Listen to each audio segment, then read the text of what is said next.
हरिः कन्ना।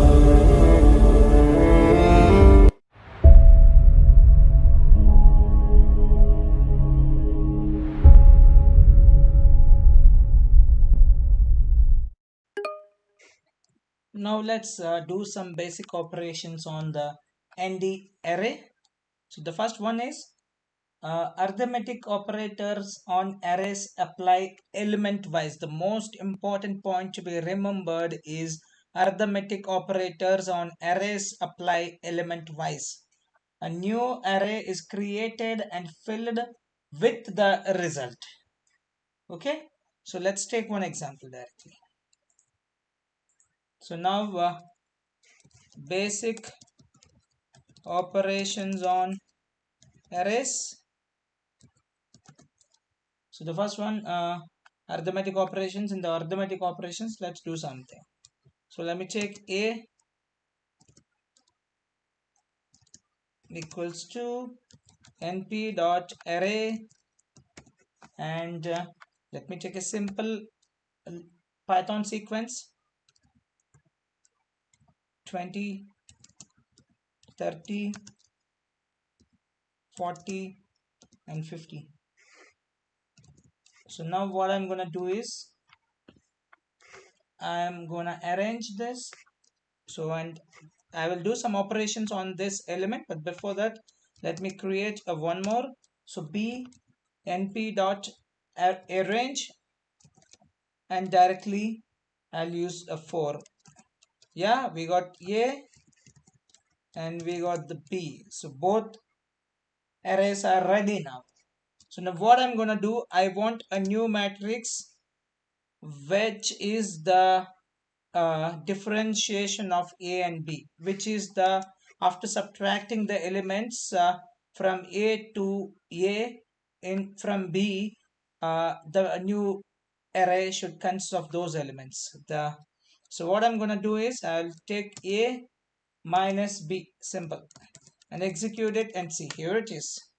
So 20 minus 0 0, 30 minus 1 1, 29, 40 minus 2 38, 50 minus 3 47. So that's how it works. That's how these operators, arithmetic operators, directly apply on the element wise, not array wise. So, and one more example we'll do the b exponentiation of 2, and you see that array 0 1 and 4 and 9. So I'll put the square, that's it. And similarly we can do for other one. Yeah, square 2, that's a exponentiation of 2, and sqr. Yeah, here it is, clear cut exponentiation. So, and similarly we can apply many more things to this, many more operations to this. Let's take one more example. So I will do 10 times np is our numpy, and in that I will use sine. You see that sine c, sine h size. I will take the sine angle of a. So I want to create a new array which consists of the values of the sine of this a array a. So let me do that. So this is what we got, an array 9.12, 9.88, 7.45 minus 2.62. So that's the power of, because see, sine 400 degrees, sine 900 degrees, sine 1600 degrees, sine 2500 degrees. So that's how it works. And it's been after that, after the sine angle, and each element has been multiplied with 10. So that is the power of numpy. So numpy is pretty much useful for a mathematician, even for the one who works as a technical guy in automobile companies. So he combines this numpy with the matplotlib. It's very much useful, very much useful. So let's do one more. Let's try to give one condition, a less than 35, and see what's going to happen. You see that? True, true, false, false. True, true, false, false. That's how it works. Even let me give b greater than 500, and here is that all are false, and b all are false. Okay, so let me give b greater than 15, and that's also false. B greater than 2, and you got 3 falses and 1 true. Okay, so that's how it works. This is how these all operators work on element basis, element wise. Okay, so next, unlike unlike in many matrix languages, the product operator asterisk operates element wise in NumPy arrays. Let's see that how it works. So element wise. Okay, so let me take one example, capital A, and np dot array, and inside that I'm gonna take lists, two lists, a sequence of sequence. So 1 comma 1 and other sequence is 0 comma 1. Okay, let me execute this, and B another array. It's a sequence of sequence, not arrange, it's array, and sequence of sequence. I'll take 2 comma wo, it's not wo, it's 2 comma 0, and 3 comma 4, 3 comma 4. Clear?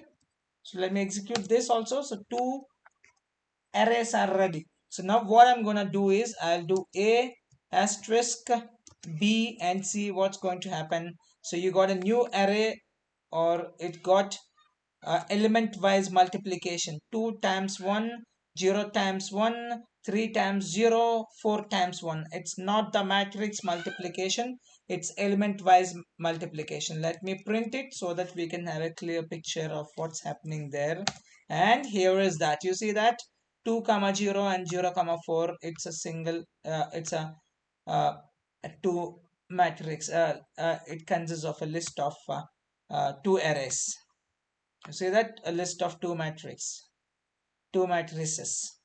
That's how it works. And let's look into the few more operators. So this time we have in addition to that, before we look into the so what we can do is the similar kind of product. If you want to have a matrix product, matrix based product, then we have to use a different methods. The product can be performed, the matrix product can be performed using at a rate of operator or the dot function or method. So let's take the dot method and see what's going to happen. So matrix product. Okay, so I'll do that. I'll take a at the rate of b and c as here it is. So you got the matrix product, and similarly you can do another way. So let me print it so that we can have a clear picture. So print, yep. So or else a dot method, and inside the parenthesis mention the b, so on with which matrix you want to have a product, you want to have a multiplication, and execute it, and here see the same result because it's a dot product. Under the hood, the dot product is what happening. If you remember, if you are a mathematician, if you have done mathematics in your engineering, you should have remembered the dot product and cross product. Dot is scalar and cross is vector. We will be seeing all those things in all these things in our statistics sessions. Let me print it and execute it, and here is the result. So now we'll see some more operators, some operations such as plus equal to and asterisk equal to act in place to modify an existing array rather than creating a new one. So these are called in place changes.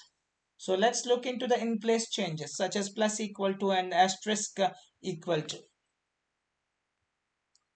I'll make it as in place changes of the array. So let's take rg np dot random.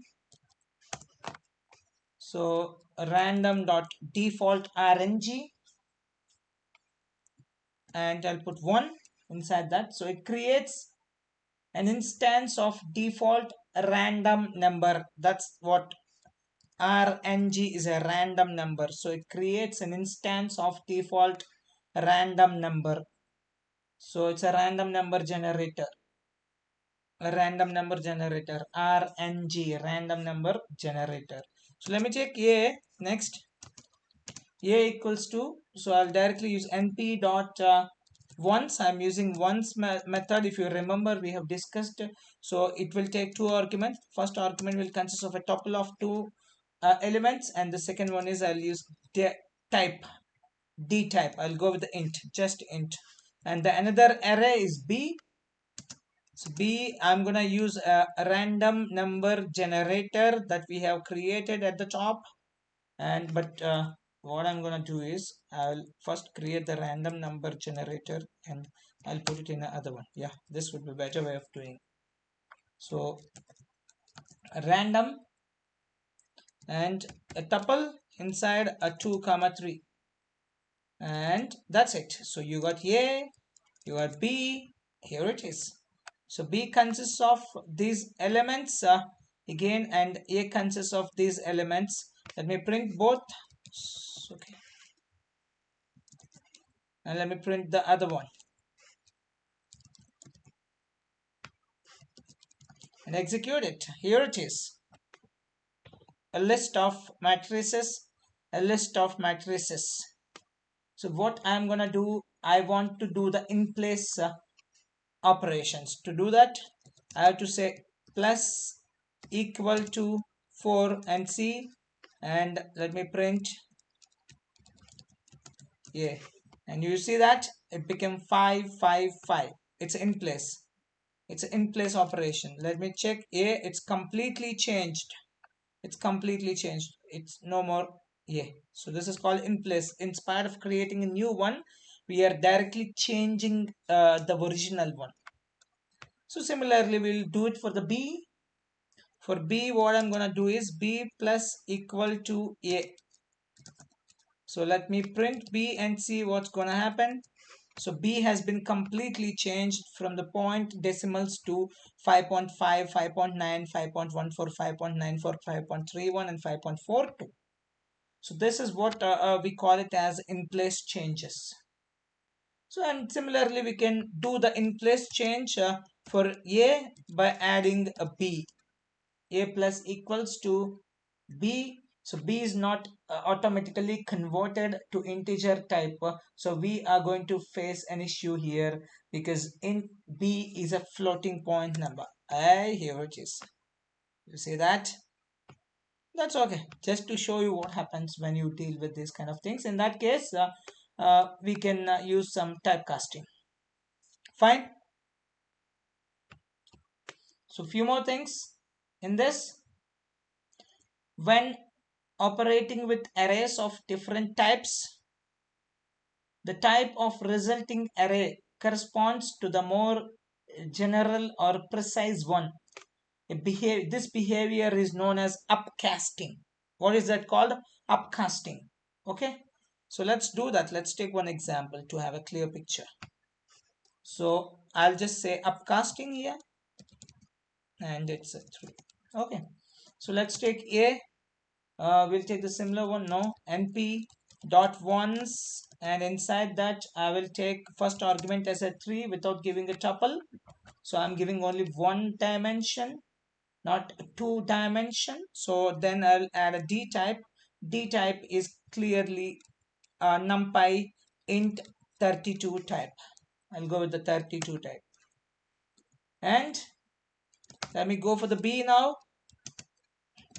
B is equals to np, and this time I'm going to use a linspace we have used earlier, and inside that 0, and which one you want to use, it's a pi and 3. Those are the limits, and let me execute it and print b and see. Here it is. Starts at 0 and then the pi value, and you have the 3.14. okay, from 0 to 3.14, bottom limit, lower limit, upper limit, and these are the number of elements that we require from 0 to 3.14. That's what is called a linspace. Okay, so now what I'm going to do is I just want to check the data type of b. So b d type, we have used this d type, if you remember, d type attribute we have used in our previous sessions. So d type and then name. Yep, here it is. It's a float 64. It's a float 64. So now we can do some operations such as upcasting. For that, what I'm gonna do is, let me take d, it's a new array, and then np is numpy, and I'm going to use exp method, exponential method, and how much? It's c, and so we got the c, right? Okay, this is my mistake. I had to change it to c, and this one c, and here I'm gonna change it to c. Yeah, so exponential of c, the new array should be exponential of c, which is multiplied with 1j, and d, here is that. This is how it looks. Clear cut. Okay, so what's the type? Let me do the type checking. D type and name. Yeah, it's a complex. Because we used a complex one, it became a complex number. Clear? So now let's look into the few more things in this. So many unary operations, such as computing the sum of all the elements in the array, are implemented as methods of the NdArray class. Let's use some of the default methods from NumPy, or NdArray class methods we'll use.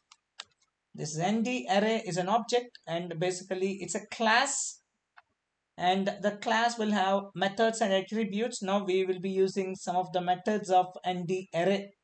So let me take a RG. This is a random generation object that we have created before. Random generation, random number generator. Then I'll use a random to that, and from in between, inside I'll keep a, and here is the random numbers that has been generated between two. It's with the shape of this 2, 3. Okay, 2 rows and 3 columns. That's the shape. Okay, now similarly we can do the sum. So I want to sum it all these things.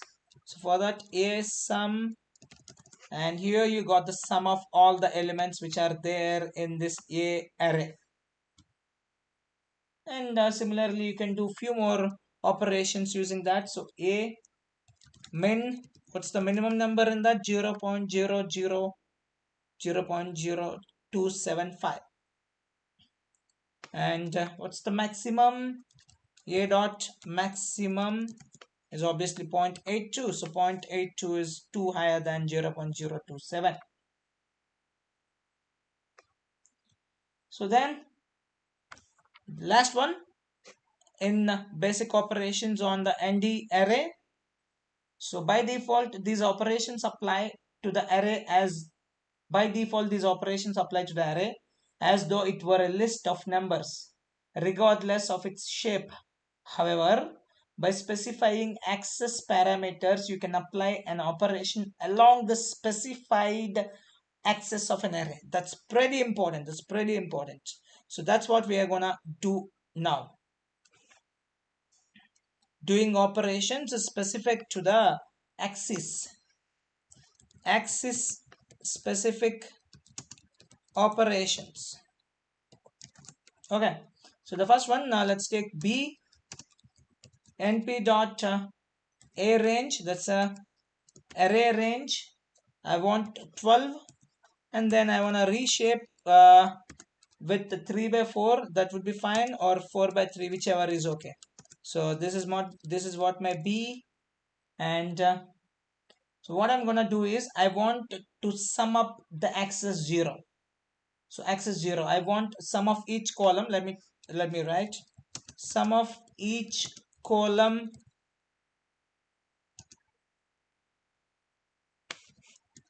okay. So let me do that. So b dot sum, and inside that I'm gonna mention an argument axis equals to 0. Here you got, so all 4, it's been summarized based on the axis 0. So everything got summarized like 0 plus 4 plus 8 is 12, 1 plus 5 plus 9 is 9 plus 15, and 2 plus 6 plus 10, 18. Okay, clear? So everything got summed up to the axis 0. Okay, let's do it for axis 1 and see. Let's do it for axis 1. You see that? Now the sum we got this array is for the axis of 1. Okay, sum for the axis 1. So 6, 22 and 38. Clear? And similarly you can do it for the axis 2. But here we have what's the, let me check dimension, how many axes it consists of. It consists of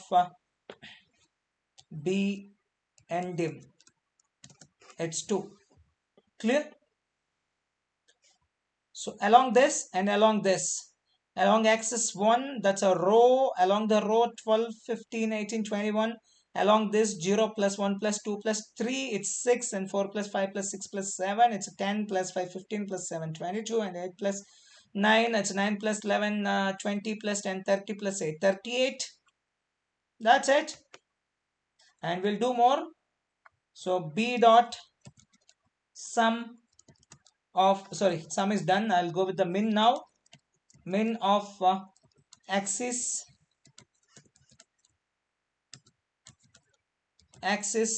0. Axis 0 is this. Absolutely, it's a row side, and the sum and the values, the aggregation will takes across the column. And here is that. Let me call the b here. So in this, along the row, out of this column, across the columns, it's 0 is the minimum. Here 1 is minimum, 2 is minimum, 3 is minimum. Absolutely fine. Now I'll go for the 1 and see what's going to happen. So b dot min axis, I'll go with 1 and see. Yep, here it is. So 0, 4, 8. These are the least ones. And let's go for the cumulative sum of axis 0. So b dot cum sum and axis 1. Okay, so cumulative sum along each row. This is what we got. So 0, 1, 3, 6 here along the each row. 0, 0 plus 1, and then continuous 1 plus 2 equals to 3. 0 plus 1 plus 3, then 0 plus 1 plus here you have 3, then here the existing one is 3, total it will become 6. I hope you got it, or if not I will explain it one more time. So what we are doing is we are accumulating at each element, that to across the column, along the column we are doing it, along the row across the column. So 0 first element, then 0 plus 1 1, then 1 plus 2 3, then this element is 3, 3 plus 3 is 6. Same goes here, 4, and then 4 plus 5 9, 9 plus 5 15, sorry, 9 plus 6 15, and 15 plus 7 22. That's what the cum sum. And similarly you can do it for others. Yeah, this is how it works. Its axis, it's along this. Okay, 0 plus 4 4, and it's a 4 plus 8 is 12. This is along the column. Now we can see that it happens along the column.